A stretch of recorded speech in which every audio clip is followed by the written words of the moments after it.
There is a frequency the human ear cannot hear. Not because it falls outside our range of hearing, but because the instruments designed to detect it were locked inside a storage facility in Langley, Virginia, for 11 years before anyone thought to ask what they had recorded. Not classified. Not destroyed. Just filed, boxed, and left in a climate-controlled room with no index and no retrieval request attached. That is a particular kind of erasure. The passive kind. The kind that looks, from a distance, like ordinary bureaucracy. This is the story of Outpost A-12. Most people have never heard of it. NASA's public records mention the station only twice. Once in a 1976 budget allocation footnote, line item 7C, listed under Remote Atmospheric Monitoring Infrastructure, buried between an antenna upgrade in New Mexico and a generator replacement in Greenland. And once in a 1981 decommissioning report that gives the cause of closure as environmental unsuitability. The decommissioning report is 4 sentences long. It is signed by a deputy administrator named Gerald Foss, who retired from NASA in 1983 and died in 1989. The report contains no attachments, no supporting data, no personnel transfer recommendations, no list of equipment removed or left in place. For a federal agency that routinely produces hundreds of pages of documentation for the closure of a single administrative office, 4 sentences is not a summary. It is an absence. For a facility that operated for nearly 3 years in one of the most remote locations on Earth, the paper trail is remarkably, deliberately thin. The station was built in the autumn of 1975, approximately 340 kilometers north of Tromsø, Norway. Construction was completed ahead of schedule, which was itself unusual. The site was chosen for a combination of reasons that appear in the original feasibility documents: geomagnetic stability, minimal air traffic, distance from industrial radio interference, and stated with unusual directness for a government document, maximum isolation from civilian populations. The installation was modest by NASA's standards. 6 prefabricated steel and insulation modules connected by enclosed corridors. A diesel generator array capable of running at reduced capacity for up to 90 days without resupply. A satellite uplink antenna, 16 meters high. A meteorological monitoring cluster on the eastern exterior. And the primary instrument, a 22-meter parabolic dish receiver, oriented skyward, anchored into permafrost with concrete pylons sunk 4 meters deep. Outpost A-12 was designed to last. Everything about its construction implied long-term use. In winter, the sun does not rise above the horizon for nearly 2 months. This is not a metaphor. This is geography. From late November through mid-January, the station existed in continuous darkness broken only by the generator lights, the instrument panels, and, on clear nights, the aurora borealis, which the crew's personal logs describe variously as beautiful, unsettling, and, in one entry from the first winter, like the sky trying to communicate in a language it hasn't finished inventing. The official purpose of the station, as stated in internal communications from late 1975, was passive monitoring of non-terrestrial radio phenomena in the 1 to 10 GHz spectrum. In plain language, listening for unusual signals from space. This was not fringe science. The mid-1970s were a period of genuine, funded, institutionally legitimate interest in what might be transmitting from beyond the solar system. The Arecibo message had been broadcast in November 1974, humanity's first deliberate transmission into deep space, aimed at a star cluster 25,000 light-years away. SETI research was gaining academic credibility at Stanford, at Cornell, at Ohio State. The Soviet Union was running its own monitoring programs. There was real money flowing into this work, real careers being built on it, and real people who believed, without embarrassment, that if something was out there and transmitting, the correct scientific response was to listen. Outpost A-12 was positioned to do exactly that. What distinguished it from other monitoring installations was the combination of its isolation and its sensitivity. The Arctic location provided electromagnetic quiet that was almost impossible to replicate elsewhere. No neighboring radio towers. No aircraft corridors. No city noise. The background interference levels at A-12 were among the lowest ever recorded for a surface-based installation. Whatever the dish pointed at, it would hear with extraordinary clarity. The crew rotated in 6-month shifts. Travel to and from the station required a flight to Tromsø, a smaller aircraft to a Norwegian military airstrip, and then a 4-hour overland traverse by tracked vehicle across terrain that was, depending on the season, either frozen solid or actively dangerous. There was no quick exit. No casual evacuation. If you went to Outpost A-12, you stayed for your rotation. The first team arrived in February 1976. 5 people.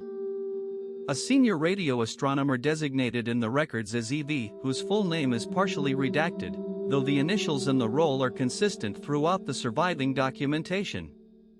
2 signal technicians, one of whom is identified by name as R. Halvorsen. A communications officer referred to in transcripts only by the designation COMMS1. And a systems engineer responsible for hardware maintenance, referred to as ENG1 in operational logs. Their names appear in partial personnel records obtained through a Freedom of Information Act request filed in 2019 by a science journalist based in Oslo named Marta Solberg. She had been researching a piece on Cold War-era scientific outposts, a historical survey, she told me, nothing unusual. She filed the FOIA request expecting routine material. The first anomaly she noticed was the redactions. Standard FOIA redactions are uniform. A thick black bar, consistent in weight and opacity, applied with a felt tip or printed overlay. The redactions in the A-12 personnel records were different. 3 of the 5 names had been obscured partially, not blacked out, but smeared, as if the redacting material had been applied while still wet, or removed and reapplied. The effect was that the names were illegible, but the technique drew attention to itself. It looked like someone had changed their mind. The second anomaly was a handwritten note in the margin of the 3rd page. Small. In pencil. She photographed it before she was certain what she was looking at. She spent 2 weeks working with the photograph before she arrived at a reading she was confident in. The note contained a partial date. Late 1978. Followed by a single word, written twice, as if for emphasis. The word was again. The station's first 18 months were, by all available evidence, unremarkable. Log entries from this period survive with reasonable completeness. They describe the rhythms of operational life at a remote scientific installation. Equipment checks conducted on a 12-hour cycle. Atmospheric interference patterns cataloged and filed. Calibration routines run each morning before the primary monitoring window. Maintenance reports for the generator, the disk drive motors, the heating elements and the corridor connecting modules 3 and 4, which was a persistent problem. The work was methodical. The logs reflect this. They are not literary documents. They are not diaries. They are operational records produced by trained scientists who understood that what they wrote would be read by program administrators, and who wrote accordingly. But personal details accumulate even in professional logs. Halvorsen, one of the signal technicians, noted in October 1976 that he had begun learning to identify bird species by call alone. This was not an operational observation. He wrote it in the margin of a maintenance report, apparently as a personal aside. He noted that there were very few birds in the area by that time of year, so the exercise was mostly theoretical, conducted by reviewing a field recording he had brought with him on a cassette tape. He wrote, "There is no other entertainment that doesn't require a collaborator." Halvorsen reportedly stopped shaving during the second winter. One crew member later joked that everyone at A-12 eventually started looking like shipwreck survivors. The joke disappeared from later recordings. The other logs are quieter about personal matters. These entries are almost entirely technical. Comms 1's entries deal almost exclusively with transmission schedules and signal quality. ENG 1's entries are maintenance records. But even through the professional language, there is a texture to the early months that reads as stable. The team appears to have functioned well. There are no noted conflicts. Houston's review notes from this period, which survive in part, describe A-12 as performing to specification. This is the version of Outpost A-12 that the institutional record preserves. A quiet station in a remote location. 5 trained professionals conducting methodical science. The decommissioning reports version. The other version begins in the spring of 1977. A signal analysis document dated April 14, 1977, recovered from a water-damaged filing cabinet during the 2019 archival visit, describes the detection of what the author calls a structured non-thermal emission in the 2.3 GHz band. The document is written in the compressed, precise language that signal analysis requires. Frequency data, amplitude measurements, polarization readings, spectral density estimates. The kind of document that takes specialized training to read and that communicates almost nothing to a general audience. But there is a sentence near the bottom of the second page that does not belong to that register. It has the quality of something written quickly, without the usual restraint. The author writes, "The periodicity is unlike anything in our reference catalog. I have checked the catalog 3 times. The signal repeated every 73.6 seconds. Not approximately 73.6 seconds. Not 73.6 with a margin of plus or minus half a second.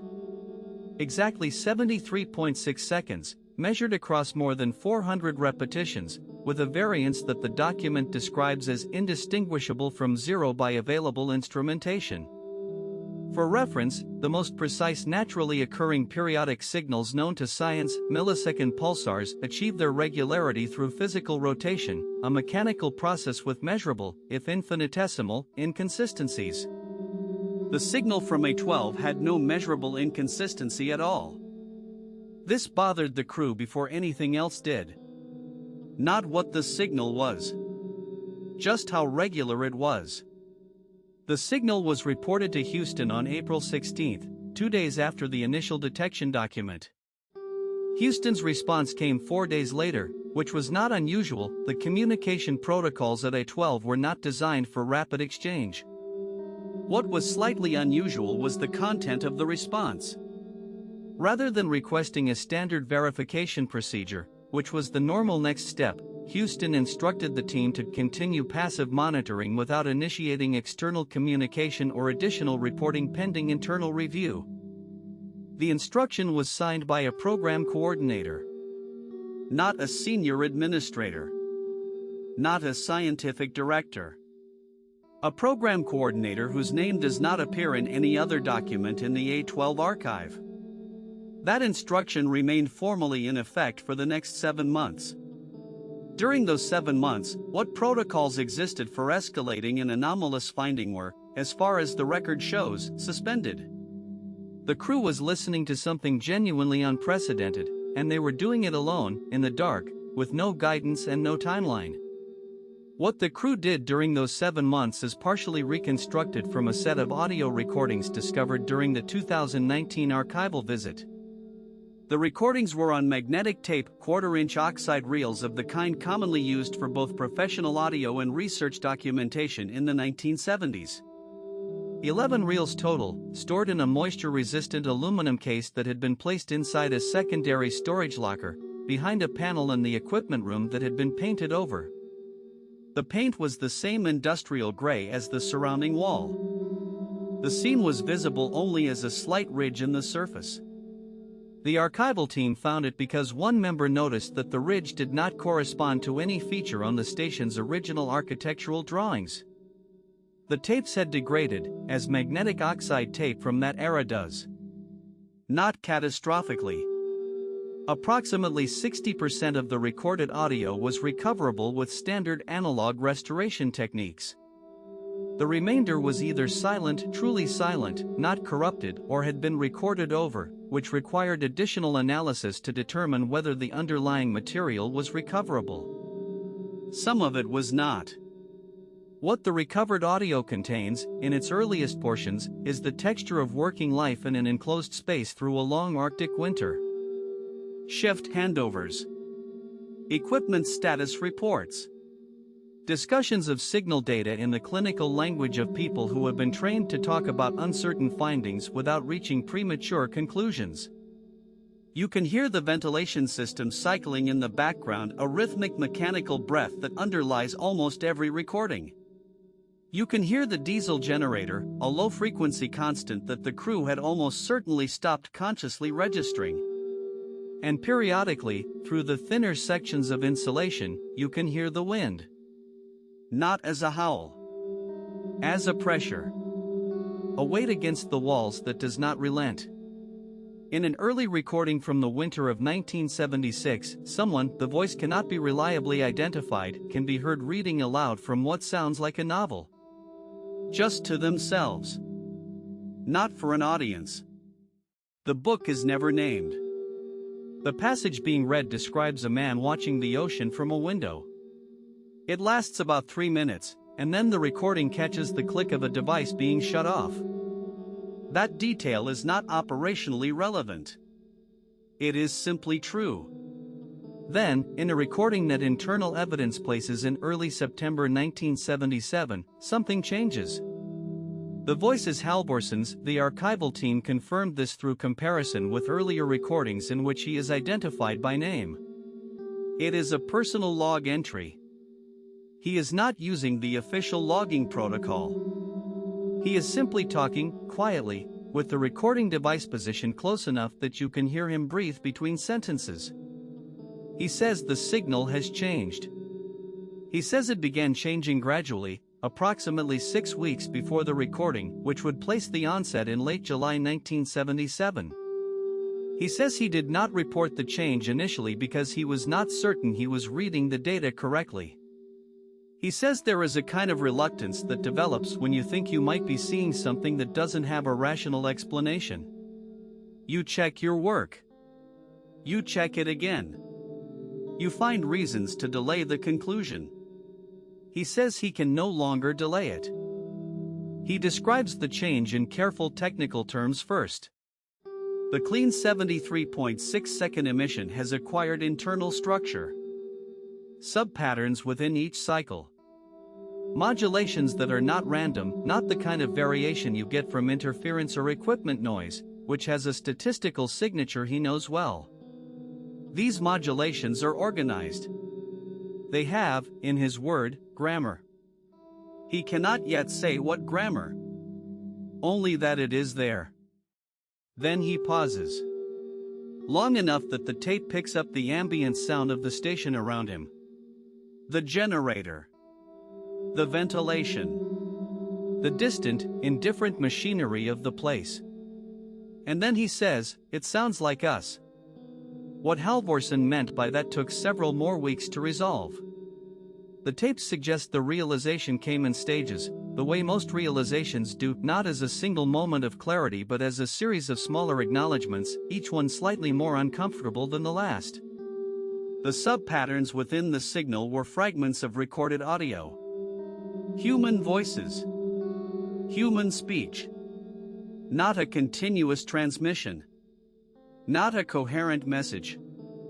Fragments, isolated syllables, partial words, recognizable tonal qualities extracted from longer utterances and compressed into the signal's repeating structure. And the voices were theirs. The first documented instance appears to have been a routine equipment check conducted in late August 1977. A brief exchange between two crew members regarding a malfunctioning calibration tool, specifically, a thermometric calibrator used to verify the receiver's baseline sensitivity. The exchange lasted less than 40 seconds. It was not recorded as an official log entry. It was an incidental conversation captured on an ambient recording device that was left running during a maintenance procedure. 9 days later, on September 9th, a fragment of that exchange appeared in the signal data. Not a recording of it. Not a playback. An embedding, the acoustic signature of two human voices, speaking in English, containing syllables that matched the thermometric calibration conversation, woven into the 73.6-second cycle at the 31-second mark of the repetition. The crew's initial response was technically appropriate. They assumed equipment fault. A feedback loop. Some artifact of the station's own electronics, the dish, the receiver, the signal processing chain reintroducing internally generated audio into the input. This happens. It is rare, but it is a known failure mode. They ran full diagnostics on every component in the signal pathway. They found nothing. They ran the diagnostics again with the dish physically disabled, to eliminate any possibility of the receiver itself being the source. The signal continued, unchanged, at 73.6-second intervals, while the dish was offline. With nothing for the receiver to hear, it continued to hear. This result appears in EV's personal log, not in any official document. The official log for that week describes routine monitoring activity. EV's personal entry, written on September 23, describes the disabled dish test and its result in 4 short sentences. The 5th sentence reads, "I have not yet decided what this means." Through October 1977, EV's documentation of the signal fragments becomes more systematic and, in its way, more alarming. The lag between the original conversation and its appearance in the signal was not constant. It ranged from 9 days to 17, with an average that EV calculated at approximately 13 days. The fragments were also not faithful reproductions. They were compressed, reorganized, layered over one another in ways that made individual words recognizable but complete sentences impossible to reconstruct. It was, EV wrote, like trying to read a page through a glass of water. EV maintained a private index, a running log of original conversations, with the date, the approximate content, and the crew members involved. Then, separately, a log of signal fragments with the date of detection and any identifiable content. By comparing the two, EV was attempting to determine whether the signal's selection of fragments was random or patterned. It was not random. The fragments that appeared most frequently, with the greatest fidelity, were not the longest conversations or the most technically detailed. They were the moments when crew members expressed something personal. A question asked quietly in the corridor. A joke that hadn't landed. A comment made while looking out a porthole at the darkness. EV noted this with visible discomfort in the log. "It is selecting for effect," EV wrote. "I cannot account for this mechanistically." By late October, EV had documented something else. Fragments were appearing in the signal that did not correspond to any conversation in the original conversation log. Not yet. The first confirmed instance of what EV called a temporal displacement anomaly, a phrase used without apparent irony, in the formal register of a scientific log, occurred on October 29, 1977. EV detected a fragment in the signal containing what appeared to be Halvorson's voice, speaking a phrase that EV transcribed as approximately, "The reading is different now."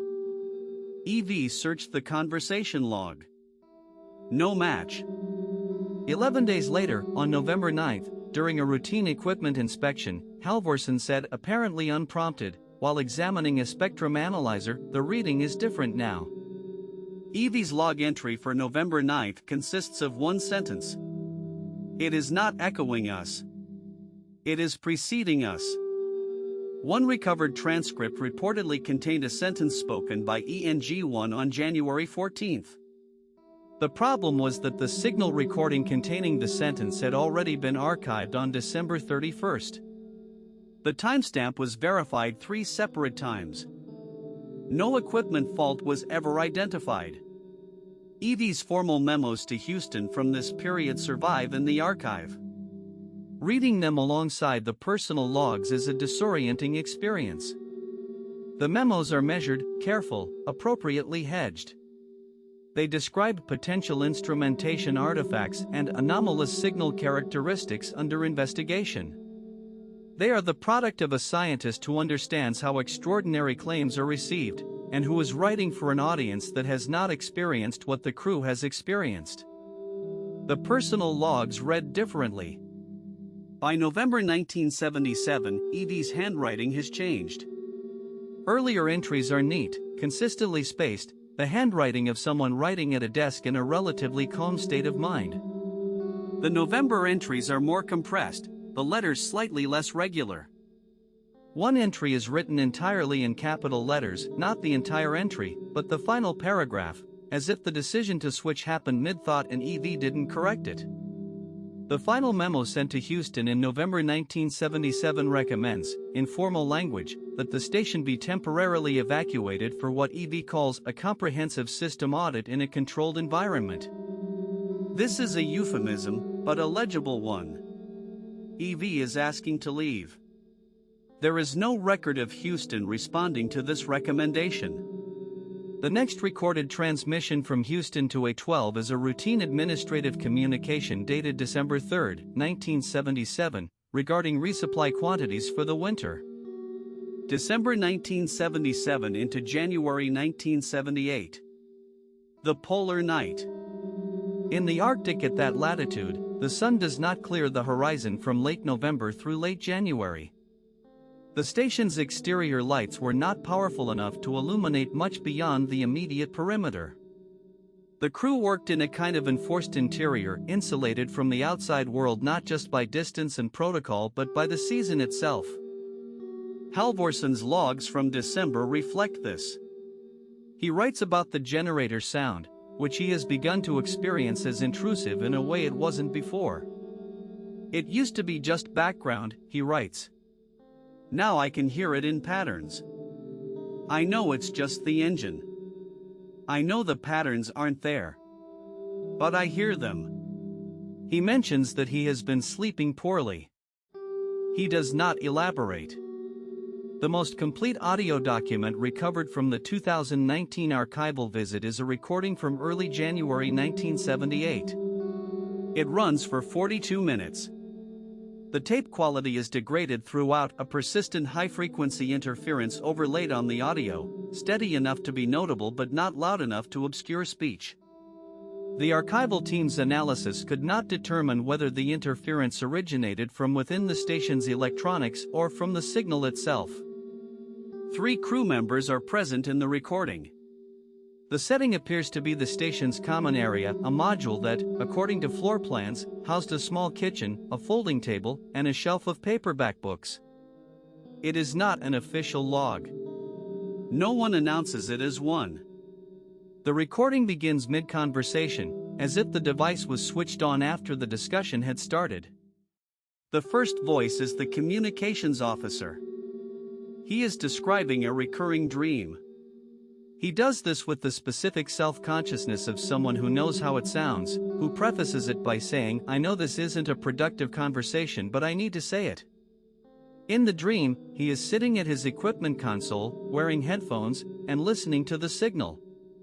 But in the dream, the signal speaks to him directly and clearly, not in fragments, not in compressed audio artifacts, but in full sentences, in plain English, addressing him by name.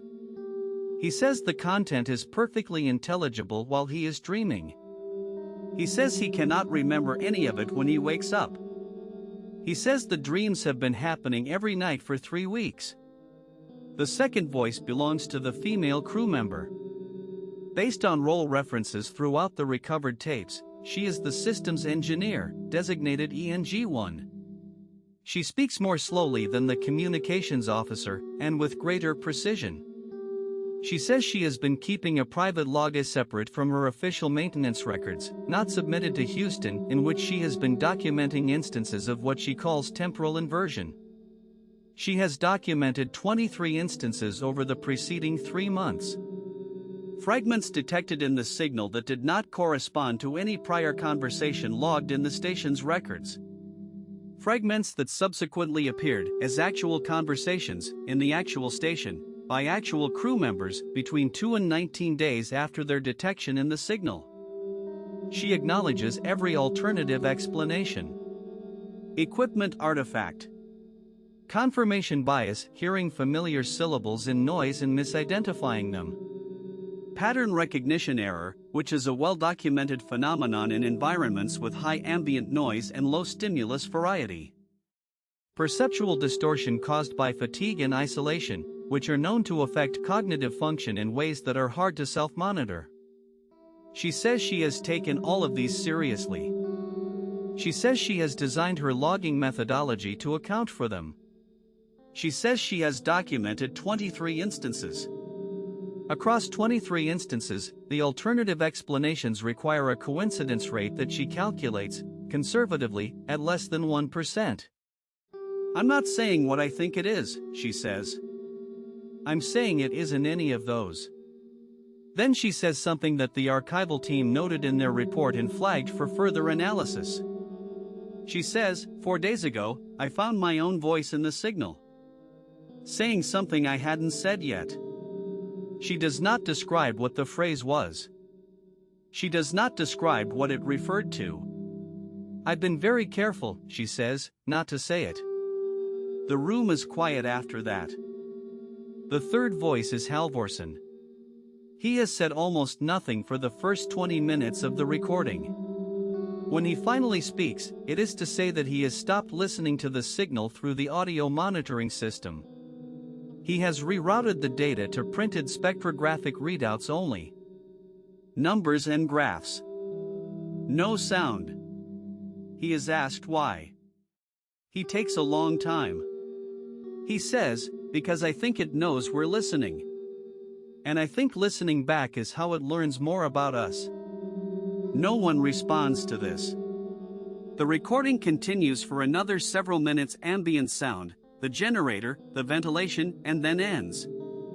The official record shows that regular status transmissions from Outpost A-12 to Houston ceased on February 23, 1978.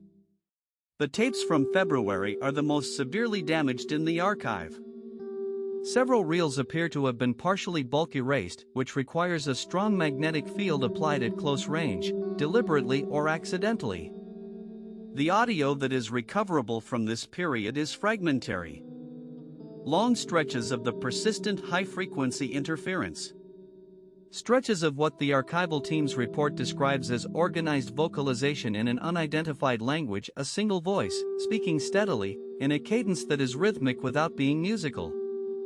The identity of the speaker and the content of the speech could not be determined. The last intact log entry in Evie's personal record is dated February 19, 1978. It is 3 words. It is waiting. The entry beneath it, February 21st, exists as a page in the log. The page is blank.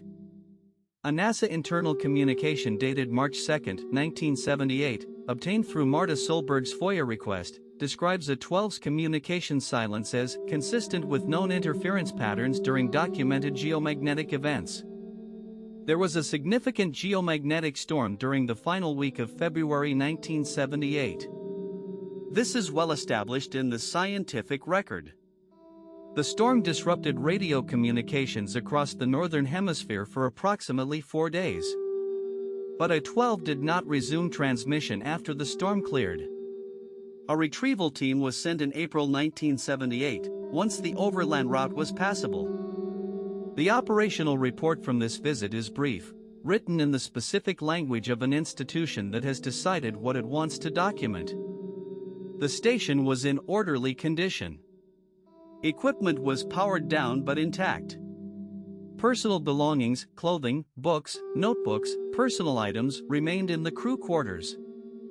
Food stores in the kitchen module suggested the crew had been present and consuming meals for at least a week after the last recorded transmission. There was no structural damage. No signs of medical emergency, violence, or rapid departure. The crew was not there. The retrieval report states that a search of the surrounding area was conducted. It gives no details of that search, no radius, no duration, no methodology, no findings.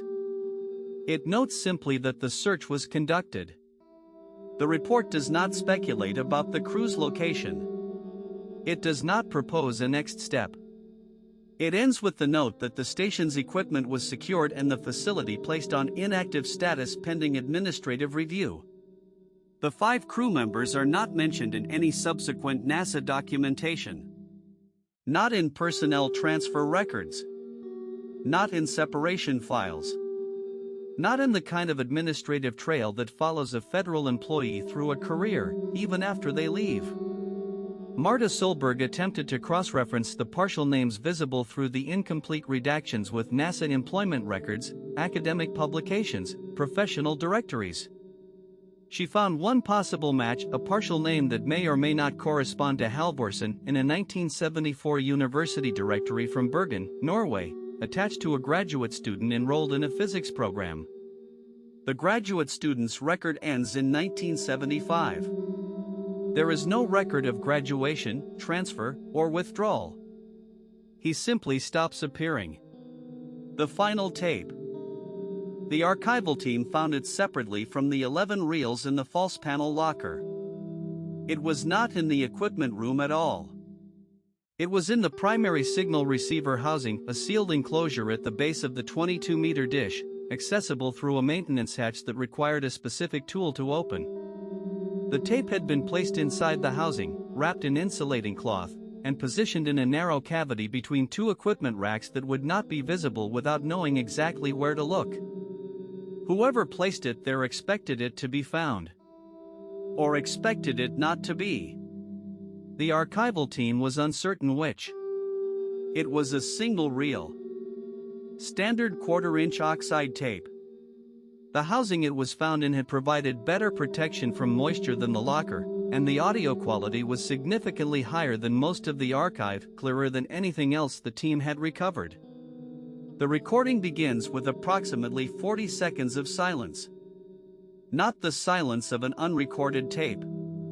Something is there. The archival team's analysis identified low-level signal activity in the near silence that matched, at reduced amplitude, the characteristic pattern of the 73.6-second emission.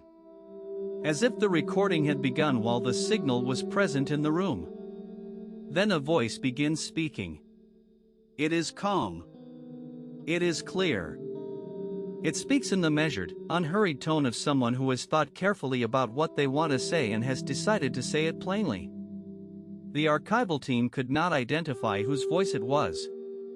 They ran comparison analysis against every voice sample in the archive, every recoverable recording of every crew member across the entire 11-reel collection. The voice on the final tape did not match any of them. The voice describes, methodically, the team's investigation of the signal over the previous months. The progression from clean emission to embedded fragments. The temporal displacement instances, it uses this term, EV's term, which either means the speaker was EV or that the speaker had read EV's logs. The diagnostic work. The failed attempts to identify a feedback mechanism. The moment the crew realized the signal had no fixed origin point. This last part is described at some length. The triangulation attempts, using the known physical geometry of the dish and the timing of signal arrival across multiple receivers, had, in standard practice, been used to calculate a direction of origin. Early triangulations had pointed to a region of deep sky in the southern hemisphere of the celestial sphere, roughly consistent with a part of the galaxy with no notable known sources. Later triangulations returned different results. Not slightly different. Completely different, different quadrants of the sky, different declinations, inconsistent in ways that the geometry of the equipment made physically impossible. The voice says, the signal is not coming from anywhere. Not from a location in space. Not from the station itself, though we considered that. Every triangulation returns a different answer because the answer changes. We do not know what that means. Then the voice describes the crew's final conclusion about the nature of the signal. It describes this without drama. As a finding. It says the signal appears to be self-sustaining, that it does not require a transmitter to persist, that its presence in the station's recording equipment appears to be a consequence of being documented, that the more comprehensively the crew recorded and analyzed the signal, the more thoroughly the signal became integrated into the station's audio environment. As if documentation were not observation but invitation. It says, this is not a message from somewhere else. This is a recording of something that has not happened yet, playing back in a place that can hear it. The voice pauses here, long enough for the ambient sounds of the station to become audible. The generator. The ventilation. Something that may be wind. Then the voice says, quietly, we don't know if we made it or found it. The recording continues for another minute and 40 seconds. The 73.6-second pattern is present throughout, audible now, not as a separate signal but woven into the room's ambient sound, indistinguishable from the background of the station itself. At the 1-minute mark, something else becomes audible. Breathing. Not the speakers. The speaker has not been breathing audibly at any point in the recording, an absence the archival team noted as unusual in itself, since most unedited recordings capture some degree of respiratory sound. The breathing that begins at the 1-minute mark is slow, regular, unhurried. The breathing of someone who is present in the room and is simply waiting. The archival team's acoustic analysis was unambiguous. The breathing originates from a second individual within the recording space. The distance from the microphone, calculated from the relative amplitude, suggests the second person was approximately 2 to 3 meters from the recording device, which would place them in the center of the room. The speaker does not acknowledge the breathing, does not react to it, does not alter their silence to indicate awareness of another presence. In the final 20 seconds, the breathing slows slightly. Then, at the very end, before the tape runs out, not because the recording was stopped, but because the tape reached its end, the breathing pauses. Not the pause of someone who has finished an exhale. The pause of someone who has taken a breath and is holding it. The tape ends there. NASA has not publicly acknowledged the tape's existence. The archival team submitted their report, along with audio samples, to the Norwegian Institute for Astrophysics in September 2020. They submitted the same material to the European Space Agency's Archival Research Division in November 2020.